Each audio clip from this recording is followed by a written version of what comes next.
The Netherlands against England. Yes, England have somehow found themselves in a semi-final. This is the road they've taken. Let's just say it's not been the prettiest route, but they are here anyway.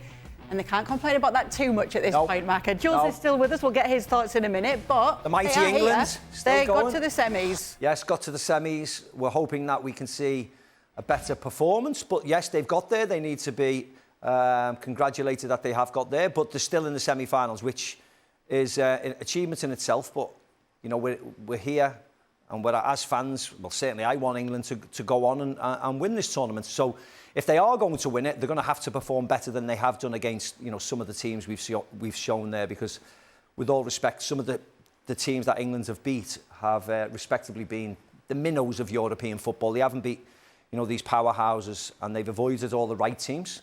But they're going to meet a decent side tomorrow. Not a good team, not a great team, but a decent side tomorrow in the Netherlands. And let's see how they get on. Sorry, not tomorrow, Wednesday. Sorry. Yeah, Wednesday. So what's to say, Stevie, that it's not going to be more of the same from England? Is there any argument to be made that it won't be? In a word, no. I mean, when you've been that poor for so many games on the trot, and eventually for the last one he changed it to 3 at the back, allegedly. As Macca said, all he did was shuffle things around a little bit. And as much as they were better, they weren't that much better. And they're playing against a team in Holland who, listen, defensively in some games have looked a little suspect. And certainly going forward, Gakpo, Depay, Malen, Simon, they've actually looked quite lively at times. So all of these things I'm talking about is not what you can say about England. I mean, it's really tough to come up with reasons why England should beat this Dutch side. And quite frankly, other than luck, other than the capable of one of them, whether it's Bellingham or Foden, maybe even Harry Kane, as poor as he's been, they've got players who, when things have been so bad and they look as though they're dead and buried, can produce something. That's my argument over. I ain't going to talk about great football. I ain't going to talk about combination play. I ain't going to talk about any silky soccer. I'm talking they've got players who are capable of doing something from now on. That's the reason that they might win this game. Given that Stevie's naming names, who does need to step up for England? Well, I think the captain needs to step up, Harry Kane, because we've mentioned it before. I think Phil Foden has to step up. And I'm only saying this because of the seasons that they've just come out of. Amazing for Bayern Munich, but we haven't seen anything of that form in the Euros. Phil Foden the same, but he is the skipper. He is the leader of the group.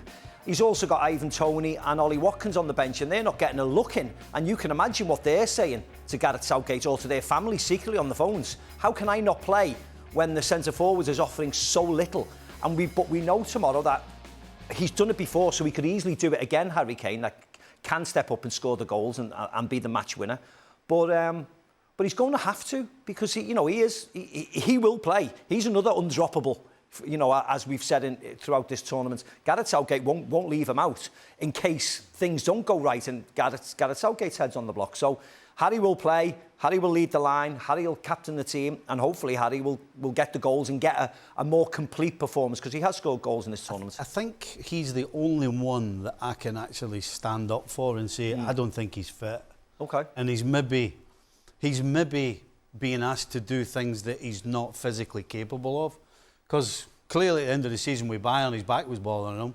And he certainly hasn't looked anywhere near the player that we've seen over the last decade. Never mind just this tournament. So I do feel for him a little. I think he is carrying an injury. But I think Southgate, even though he knows that, is still going to ask him. And if he asks him to play, he's going to play. Jules? Yeah, I think it's really interesting. The debate over Kane is clearly, as we said, not fair. He can't press. I mean, he's never been the greatest of pressers anyway, even under Pochettino at Spurs. But now it's even less efficient. And Phil Foden a few days ago said, well, we practice stuff at training in terms of pressing, and we don't do it in the game. And that was clearly aimed at Kane. So it'd be very interesting. A Dutch team with a bit of momentum. Still, you know, not great, but have a bit that momentum. The Turkey win was good. for England, it's those individuals that can make the difference, because as we know collectively and with Southgate, they just don't have a direction, they don't have a plan or a style either. So England favourite for me, but quite narrowly. Where is it going to be won and lost, this game, do you think? Which area of the field? I mean, you could ask me that any time England play. I honestly don't know, okay? We hope that the difference makers, the Fodens, the Bellinghams, the Kanes, who we just meant, the Sakas, I don't know who else is going to play, whether Luke Shaw will play or he'll play on the left-hand side, whether he'll play defensive again. But you just hope that they have a really good game. That's all you can do. They have to be strong at the back, but they have been fairly strong at the back. But they're going to have to break down a defensive. I don't know whether Van der Ven will play, but De Vrij, Virgil van Dijk, who knows all these players inside out, Denzel Dumfries, who's a good player in his own right. So they're going to have to do something special to break them down, because the Dutch are playing a little bit better. I mean, I haven't been impressed by Depay, but Cody Gakpo's been great. You know, he has been trying to do things. Javi Simons can be good on his day, so they can be dangerous. But I wouldn't know, because I haven't seen it game after game after game. I don't know who's England's best player. Possibly Bellingham in a forward position. I don't know. So you're hoping one of them who've had a great season for their club finally brings it in a huge game, semi-final, you know, to drive you into the final. You hope one of them really stands up and takes the country, takes his team on the back of his shoulders and say, this is what we're going to do, because I don't necessarily expect it from the manager. It's going to have to be the players. Have you heard anything about Luke Shaw from out there, Jules? Obviously, I know you're following France so closely out there, but has there been any word on Luke Shaw? He did his press conference today, which is quite interesting, because it doesn't mean it doesn't mean that he will start obviously Wednesday, but it's still an indication that, well, he's back on the pitch. We saw that against Switzerland. He finished the game quite well. Is that enough, considering he hadn't played since February before that, to start in a semi-final of a tournament like this? Massive game against the Dutch team. As we said, not great, but really physical. We mentioned Dumfries, whoever's going to play on the right wing, Malen, Bergwijn, Xavi Simons. Really, that's a big test for sure. I'm not sure he's ready, but I think he wants to play, and he was quite honest today, saying that he thought his injury, that was it. It was the Euros gone, so I think he's really happy to still be there. And because England went that far, that enabled him to play a bit, because otherwise, if they had gone out in the group stage, he would have gone home having not played a single second, hardly trained either. So it's an option for Southgate, especially with a back three where he could have all that left-hand side for him. What do you reckon?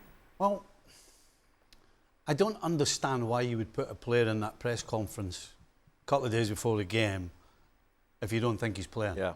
He did say he's fit and well and he wants to play if called upon. So that's number one, right? That makes no sense unless he's playing.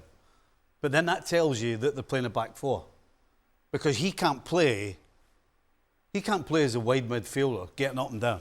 A wing back, yeah. A wing back. Considering he's had, 30 minutes in the last 8 months, is it? Since February. So that makes no... So that means he's going back to a back four. And in my eyes, that's what's going to happen. He's going back to a back four.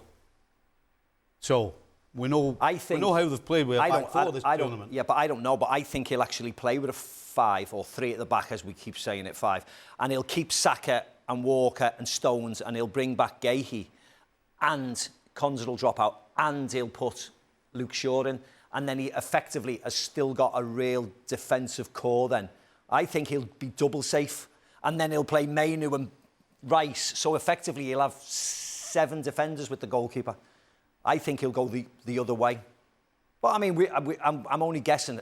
Semi-final, the way Gareth thinks, I think he'll come in because... That's a gamble, isn't it? That's a gamble. If you're going to play a back three and you're going to have Shaw in that wide area, that's a gamble. Yeah, but he's got 3 defenders behind him. That's what I'm saying. But they got 3 up front. Yeah. But they got 3 up front. No, I know. Which means he's going to have... But then Bellingham. So it doesn't make any sense to play a back three with Shaw. I guess that's my point, Joe. Yeah. I don't want... That makes no sense. I'm the same as you. I do not want to see that. I don't want to see what I've just said. That's the last... You think we might? That I would...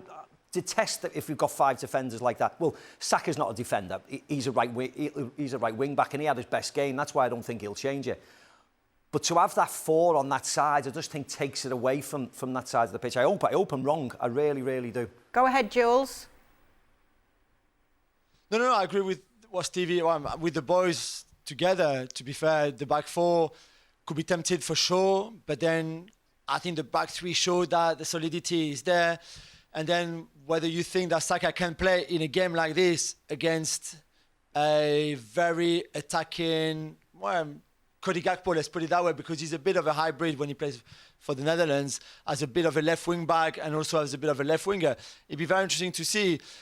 It's just that there's a point where, like, if you want to keep everybody, so Saka and Foden and Bellingham and Kane and Mainu and Rice, you just have to be clever on how you organise it all. That's it. All right, well, let's take a look at the predictions, shall we? Everybody's super confident, it would appear.